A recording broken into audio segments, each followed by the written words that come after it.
Anda masih bersama kami dalam program Doncast. Saya Doni The Kaiser dan saya Don Bosco Slamet. Iya, kita juga ingin mengucapkan terima kasih buat Anda pemirsa yang selalu setia menyaksikan program Doncast, baik melalui layar Nusantara TV ataupun yang menyaksikan melalui channel YouTube Nusantara TV Official. Silakan like, share, subscribe dan juga boleh komen.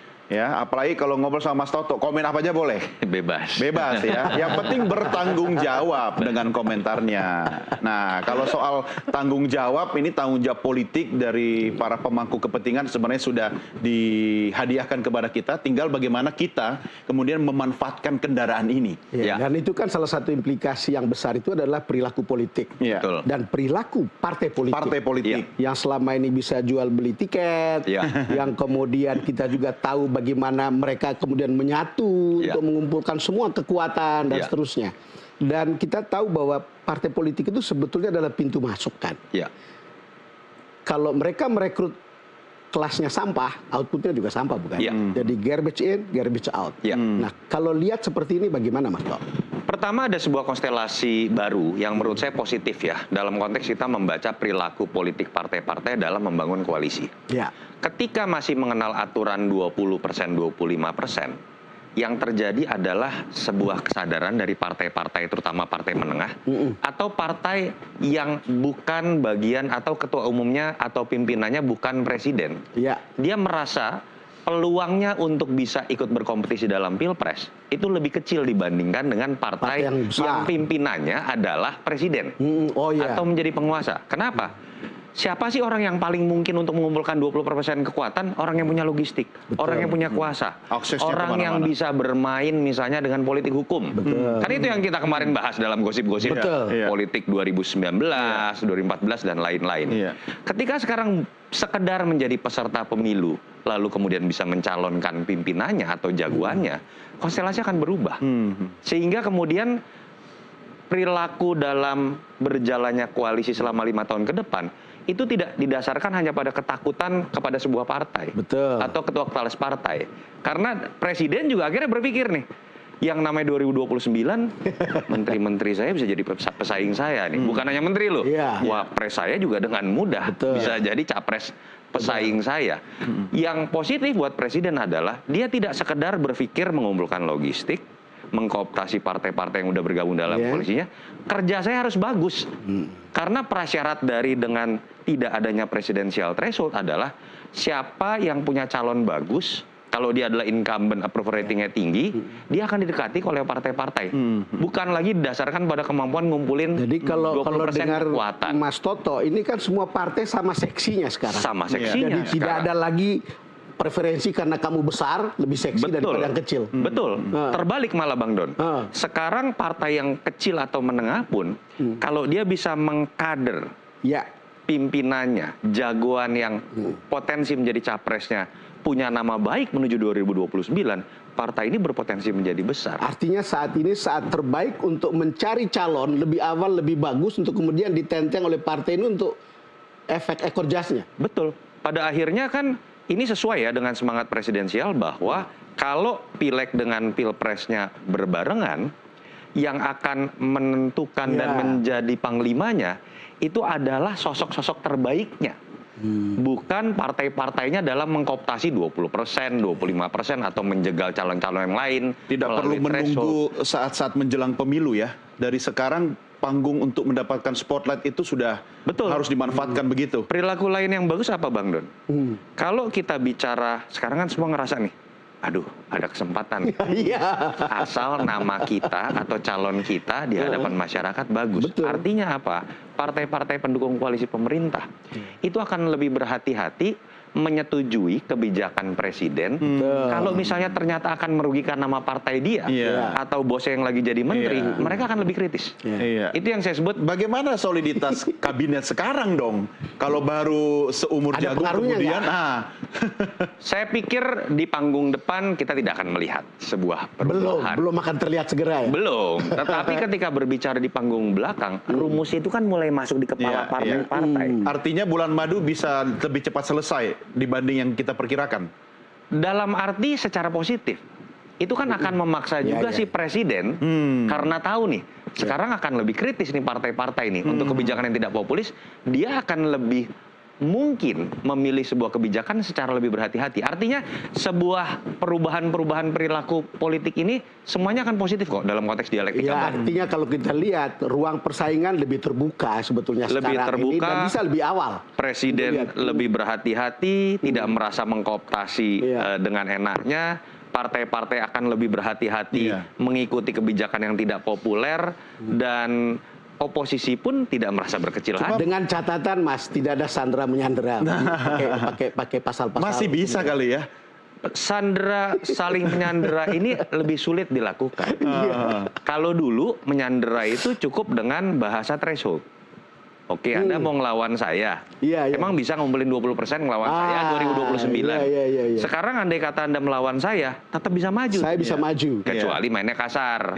Yang tidak diinginkan maju tiba-tiba di penjara, kena kasus penjara. Mungkin terjadi, tapi ruang politisasinya lebih diperkecil. Mas Toto, saya ingin menyoroti posisi wakil presiden. Nah, kalau misalnya belum ada hadiah MK ini, ya, 5 tahun ke depan sebenarnya kan wakil presiden bisa juga menanam ya, bernabung untuk Pilpres di 2029. Tetapi ketika sekarang kondisinya berbeda. Meski misalnya RI 2 tidak diberikan tanggung jawab yang populer di masyarakat, tapi ketika dia membangun public approval dia populer di masyarakat, dia sudah nggak butuh ini dong, RI 1 sekarang ini. Iya, kalau pertanyaannya adalah siapa sih yang paling bisa mengumpulkan angka 20%, memang hanya presiden. Wapres pun tidak, apalagi sebatas menteri-menteri. Artinya apa? Memang harus diakui yang sebetulnya ruangnya menjadi terbuka untuk ikut bersaing itu adalah wapres, menteri-menteri, ketum-ketum parpol, gitu kan. Dan menurut saya sehat-sehat saja buat demokrasi. Artinya tadi balik lagi Bang Doni, bahwa kita akan melihat presiden, interaksi antara presiden dengan wakil presiden, mereka akan berlomba nih untuk kemudian menunjukkan dirinya baik di hadapan konstituen, masyarakat dalam konteks kebijakan-kebijakan yang populer. Panggung depan akan sulit dibaca. Memang menjadi menarik bahwa ada keharusan berubah cara berpolitiknya, kinerja juga berubah, karena tuntutan ambang batas tadi sudah hapus. Kan gitu kan kira-kira ya? Betul. Kalau pertanyaan tapi kemudian berarti Prabowo doang dong yang dirugikan. Belum tentu juga. Kalau Prabowo kerjanya bagus, biasanya yang namanya incumbent mau dalam pilkada ataupun pilpres, itu lebih mudah dikalahkan kalau lawannya head to head. Kalau dua pasang. Karena barisan anti incumbent itu akan berkumpul. Dengan catatan kerjanya minimal lumayan bagus. Jadi kalau Prabowo memang niatnya kemudian menjaga citra, bekerja baik di hadapan masyarakat. Seperti kerja bagus-bagus saja. Kerja agak bagus deh. Sama seperti Pak Jokowi periode pertama lah. Betul. Periode pertama ya. Kok semangat banget ini berdua. Ada sejarahnya. Kan benar itu kerja kan. Jadi cukup bekerja dengan cukup bagus saja seorang Prabowo. Secara matematika politik, lawan-lawan politiknya ini akan terpecah menjadi banyak barisan. Peluang Prabowo juga menjadi besar juga untuk menang. Itu contoh bukan hanya Jokowi, tapi Pak SBY pada periode pertama. Betul. Mirip lah cerita-cerita itu. Tapi tidak seheboh itu periode kedua. Pak SBY memang turun tingkat kepuasan publik, tapi tidak melakukan sebuah manuver ekstrim terhadap demokrasi. Enggak itulah. Kalau yang terakhir melakukan ya. Sekarang kalau kita bicara kembali lagi kepada cara partai bekerja. Kan ini sebuah kesempatan yang juga sudah terbuka kan. Tadi saya bilang mereka sudah bisa melihat orang. Karena pemilihan nanti kan pada personality, pada track record yang kemudian berdampak pada partai. Gimana itu Mas? Nah ini yang menarik ya Bang Don ya. Kan ada ketakutan juga bahwa ini ada sisi buruknya nih. Presidential threshold dibuka dengan batasan selama Anda menjadi partai peserta pemilu, Anda berhak menyalonkan presiden. Ada ketakutan nanti semua ketum itu akan maju saja pokoknya. Dengan berbagai macam kepentingannya atau motifnya. Yang kedua, orang makin berbondong-bondong mendirikan partai. Untuk kemudian bisa ikut nyapres. Kabar baik bagi yang memang rencana bikin partai ya. Betul, tapi di situ kan kita kemudian ingin berbicara hal yang sifatnya kualitatif. Dari tadi kita berdebat secara kuantitatif. Mengenai batasannya nggak boleh dibuat 20% dong, lebih banyak lebih bagus. Ini adalah momen sebenarnya untuk memaksa partai-partai. Kalau kita ingin bicara dibukanya presidensial threshold ini membuat pemilu lebih berkualitas. Artinya ini adalah momen untuk memaksa partai kalau memang niat ya. masukkanlah sebuah aturan-aturan dalam undang-undang parpol, mengikuti apa yang sudah diputuskan MK tadi, harus ada sebuah aturan main nih, bahwa yang namanya mencalonkan capres itu nggak serta-merta kun fayakun mau-maunya partai ketum partai. Kita bisa melihat apa yang terjadi di Amerika Serikat, dipaksa yang namanya partai membuat sebuah mekanisme yang namanya konvensi, primary dan seterusnya. Itu yang kemudian akan membuat sebuah filter bahwa partai ini nggak bisa semena-mena kemudian diatur oleh segelintir orang yang sekedar jadi ketum, punya uang, tetap untuk outputnya kualitas diri. Betul. Karena kalau dia juga mengatur sesuai dengan mau-maunya dia juga rakyat yang akan menghukum. Betul. Nah itu Bang Don, kenapa sih di Amerika Serikat klannya Kennedy maju, klannya Clinton maju, nggak ribut kayak kita? Bukan itu ada bedanya. Kita tidak ribut. Ada bedanya. Kenapa? Karena yang ditolak memang bukan politik darah birunya. Yang ditolak adalah upaya memonopoli proses demokratisasi melalui sebuah instrumen yang sifatnya top down. Dari bapak ke anak, masih berkuasa, anaknya dimajuin jadi wapres. Kalau lebih lama berkuasa apalagi gitu. Betul. Tapi di Amerika siapa sih sebenarnya? Ya bisa dikira-kira. Bukan di Amerika kan? Kenapa Clinton, kenapa Kennedy tidak ditolak?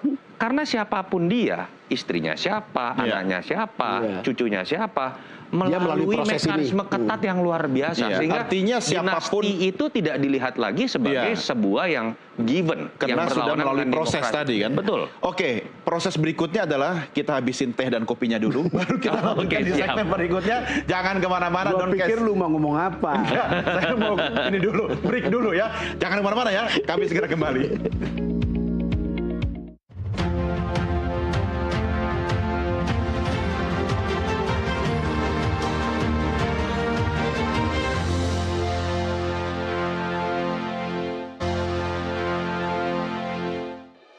Anda masih bersama kami dalam program Doncast. Saya Doni The Kaiser. Saya Don Bosco Slam. Dan kita lagi ngobrol dengan Mas Toto. Suaranya selalu keras, tajam, tapi asik ya kalau ngobrol ya. Yang ingin saya tanya lebih lanjut Don, karena waktunya pendek nih.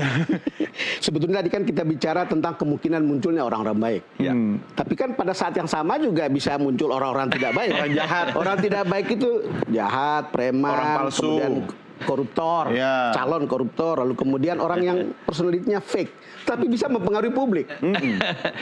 Iya, ketika kita mengalami sebuah kondisi empiris atau pengalaman sejarah kita memperlihatkan bahwa orang jahat masih bisa berkuasa, atau orang yang kita pikir baik kemudian bisa berubah menjadi jahat, artinya ada aturan main dan sistem yang salah. Bersayap. Ada aturan main yang salah. Aslinya baik. Ada aturan main yang salah. Jadi memang kita kan terlalu lama berhenti pada level demokrasi kultus. Tadinya kita kemudian tidak demokrasi, demokrasi prosedural, sekarang demokrasi kultus. Tapi partai politiknya juga begitu cirinya. Dimulai dari situ. Artinya saya ingin mengatakan apa? Kita di belakangan kan berharap pada ada orang baik kita sudah menangkan, kita selesai kemudian memperjuangkan sesuatu. Dan kemudian orang baik itu berubah menjadi jahat, kita hanya bisa marah-marah. Yang harusnya kita pastikan kan sekarang adalah bagaimana aturan main, memastikan bahwa ketika dia orang jahat pun terpilih menjadi presiden, dia harus kemudian menjadi orang baik kalau karena ada dalam sistem. Dipaksa tetap Atau baik. memang kalau kita katakan kita nilai dia baik, dia sulit untuk berubah menjadi orang jahat. Gimana habis itu bisa dijamin Mas Toto ketika proses rekrutmen dari partai politik sebenarnya Anda juga katakan masih setengah hati? That's my point. Iya kan? Bahwa ketika kita berharap terpilihnya seorang pemimpin menjadi, kita bicara pilpres ya, menjadi seorang capres, itu hanya didasarkan pada intuisi ketum partai tersebut misalnya. Saya sebutlah, dulu kan orang mengatakan intuisi Ibu Mega luar biasa menjadikan Jokowi si orang baik menjadi capres bahkan menjadi presiden. Lalu kemudian sekarang Ibu Mega juga yang kecewa luar biasa. Artinya Ibu Mega secara tidak langsung para pendukungnya. Iya, ingin mengatakan intuisi saya salah, hanya jangka pendek dan para pendukungnya termasuk saya kalau saya belak-belakan. Intuisi itu hanya berlaku 5 tahun. Tapi 5 tahun berikutnya udah nggak berlaku. Artinya apa? Ada aturan main dalam proses rekrutmen yang juga sudah salah. Tadi saya sudah secara tidak langsung menjelaskan. Semuanya ini kan masih kun fayakun. Didasarkan pada kita ngebujukin ketua umum partai tertentu. Bu, pilih dia saja karena dia kayaknya orang baik, Bu. Kira-kira seperti itu. Akan berbeda kalau aturan main itu dipaksakan lewat sebuah misalnya undang-undang parpol, dikaitkan dengan undang-undang pemilu dalam konteks pilpres, bahwa orang yang mau dianggap baik atau jahat itu pun dia harus melalui mekanisme main yang dibuat dalam aturan, lewat fit and proper test, mekanisme konvensi dan lain-lain, sehingga naluri kita mengatakan dia baik itu teruji betul-betul. Jadi kembali lagi kepada parpol, kembali lagi kepada ketua-ketua parpol. Kembali kepada aturan yang harus kita buat terhadap parpol. Jadi toolsnya harus ada dulu, pekerjaan rumah yang baru untuk DPR lah. Kalau dan ini mumpung Bang Don, dari Komisi 2, Doli itu sudah mengatakan apa yang diputuskan MK ini harus jadi momen untuk kemudian membuat undang-undang omnibus politik. Undang-undang parpol, undang-undang pemilu, undang-undang pilkada harus satu napas, satu irama dalam konteks reformasi terkait hal-hal yang tadi kita bahas. Sebenarnya bukannya kita, tadi kata Mas Toto ini kan masih setengah hati. Karena sebenarnya tetap masih memberikan peluang, bukan peluang sih, hak kepada partai politik kan untuk tetap berperan di situ. Nah, bagaimana kita bisa percaya 100% ketika hadiah ini istimewa buat kita tapi partai politiknya tetap yang harus mengatur. Bagaimana orang-orang seperti kita di luar partai politik? Kita tidak boleh percaya, lagi-lagi. Kita nggak bisa percaya pada insting kita terhadap parpol juga. Sama seperti insting saya terhadap Jokowi. Jadi yang tadi saya katakan, mau nggak nih?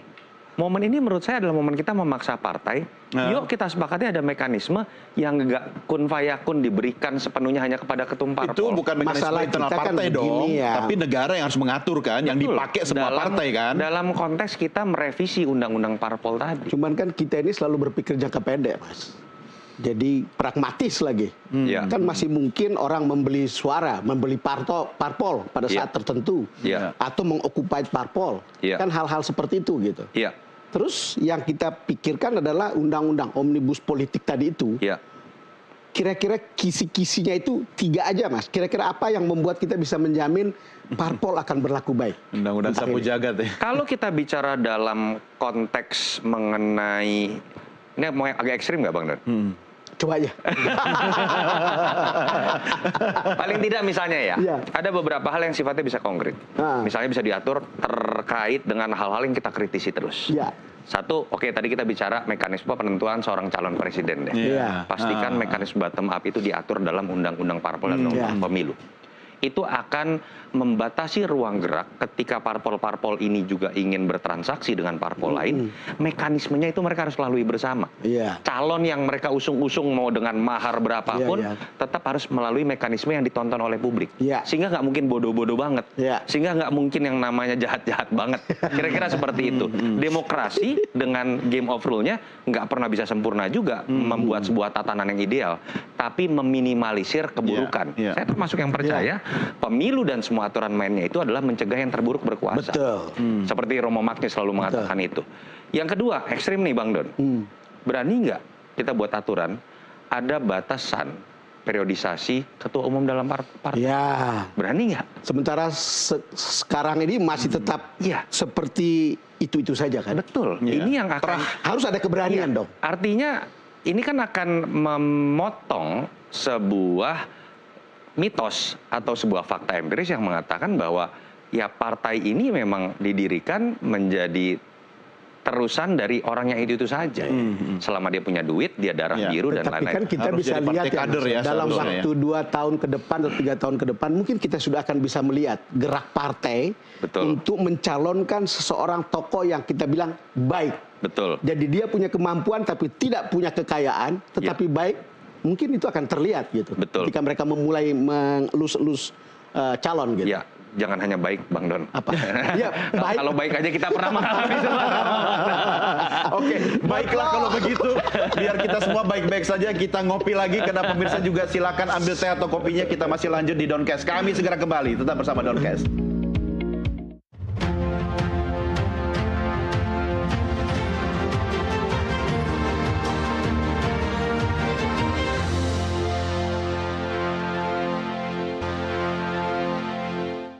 Kita lanjutkan Doncast. Kami berdua lagi ngobrol dengan Mas Toto.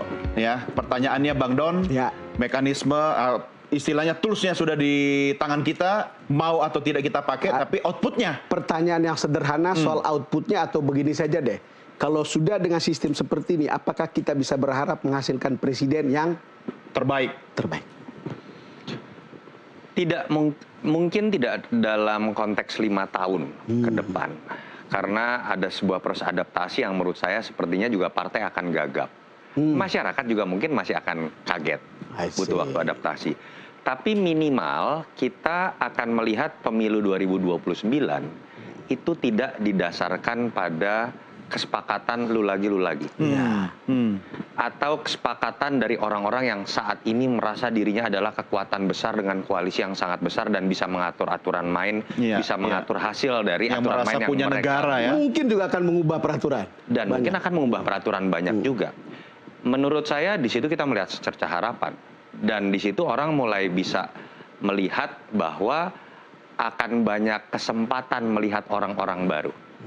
Dan saya merasa dengan situasi seperti ini, bukan tidak mungkin loh, libido dari para kepala daerah yang baru terpilih, itu kemudian menjadi terbuka, bahwa mereka melihat, saya kerja yang benar deh. Dia punya kans. Peluang. Iya, ada punya kans. Pada titik itu kan kita sudah melihat bahwa aspek meritokrasi yang seharusnya melihat pimpinan tertinggi bernama presiden memang seharusnya bisa diuji dalam sepak terjangnya, entah di parlemen, di daerah, di eksekutif di daerah, itu sekarang menjadi semakin terbuka.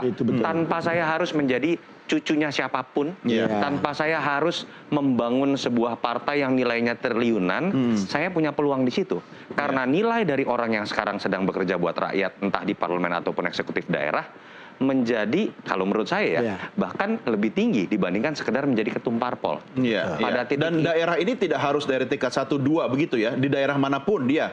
Di daerah manapun, kan? Tidak lagi sekedar. Bisa saja bupati, wali kota, kalau dianggap. Bagi mereka yang menganggap dirinya mampu dan siap, mestinya ini saat terbaik untuk mulai tampil sebaik mungkin dalam kinerja. Tampil sebaik mungkin. Karena nanti yang terjadi di menuju 2029, Bang Don, partai-partai itu akan butuh orang-orang seperti ini. Yang populer dalam arti bukan dalam konteks namanya dikenal saja ya. Populer karena kerjanya. Populer karena dicintai oleh rakyatnya. Mas Toto, bukannya kata-kata ini dulu sering kita dengar, yang penting saya fokus kerja aja. Betul, problemnya adalah kita tidak punya sistem untuk memastikan dia tetap menjadi orang baik. Itu tadi yang harus kita kemudian pastikan dalam perubahan. Lalu apa jaminannya sistem ini akan menjamin dia tetap jadi orang baik? Kalau partainya belum orang direformasi. Baik pun kalau dikasih kekuasaan, baru kita akan tahu aslinya seperti apa. Justru itu. Tapi kita harus menunggu kan dia berkuasa dulu kan. Karena tadi berbeda ya tadi Bang Don. Kalau mekanisme pencalonan kembali atau pencalonan itu benar-benar dibuka, diuji kembali, seperti apa yang kita lihat di Amerika Serikat deh, akan kelihatan kok boroknya. Contoh deh, Joe Biden, dia tidak borok. Tapi kemudian ketika dibuka dalam konteks menuju konvensi, orang lihat dia ketuaan ya. Wah ternyata udah nggak sanggup ya untuk menghadapi orang seperti Donald Trump misalnya. Itu yang juga ada mekanisme pendahuluan seperti itu yang kemudian akan jadi filter baru. Sekarang gimana cara Mas Toto berpikir soal efisiensi pilpres atau jenis pilkada dan seterusnya, lalu kemudian ada pikiran nggak usah lagi lah kayak dulu gitu. Soal ini katanya ini tidak efisien. Bang Don, yang disebut dalam efisiensi dan efektivitas dalam konteks politik. Dalam konteks politik itu beda dengan bisnis. Dalam konteks kita bicarakan return on investment ya. Return on investment dalam politik itu adalah ketika kita bisa memastikan uang yang keluar lewat APBN, uang yang keluar oleh kandidat dan tim ses dalam kemudian berkampanye, itu bisa kemudian bertransformasi menjadi sebuah kebijakan yang dikembalikan kepada rakyat, yang bisa diawasi oleh kepemimpinan yang kita pilih rakyat, kan? Bukan dalam konteks mahal atau tidak di awal. I see. Kalau itu yang kita gunakan, itu kita akan kembali kepada level bicara tidak usah ada pemilu sama sekali. Turunkan saja seperti logika yang dilakukan oleh pemilu yang otoriter gitu misalnya. Jadi menurut saya sudah usang lah apa yang kemudian disebutkan dalam logika return on investment. Oke, kita harus akhiri sampai di sini. Tapi saya ingin tahu apa jaminannya bahwa 5 tahun lagi tidak akan ada yang menggugat dan mengembalikan presidensial threshold? Demokrasi tidak bisa menjamin apapun. Pemerintahan otoriter lebih bisa menjamin sebuah kepastian. Kepastian ya? Iya, kepastian. Tapi belum tentu keadilan kan? Tapi paling tidak sekarang kita sudah memberikan sebuah logika baru kepada masyarakat dan pemahaman bahwa logika yang selama ini ditanamkan kepada masyarakat dan negara kita ini salah. Saya yakin sekali kok dengan terbukanya hak kepada masyarakat dengan pilihan capres yang lebih banyak, memaksa partai-partai bukan sekedar meloloskan ketumnya, jelek atau baik ketum itu, tapi mencari figur yang benar-benar memang baik di mata masyarakat, elektabilitasnya bagus dan lain-lain. Itu saya meyakini dalam logika market, masyarakat pasti akan ikut mendukung. Dan saya yakin juga ini bisa diterima oleh beberapa partai yang menurut saya ada tanda-tanda mereka akan memanfaatkan ini dengan maksimal. Walaupun nggak berani ngomong belak-belakan, Bang Do. Pasti belum sekarang. Menterinya baru 3 bulan. Oke, Mas Toto, thank you.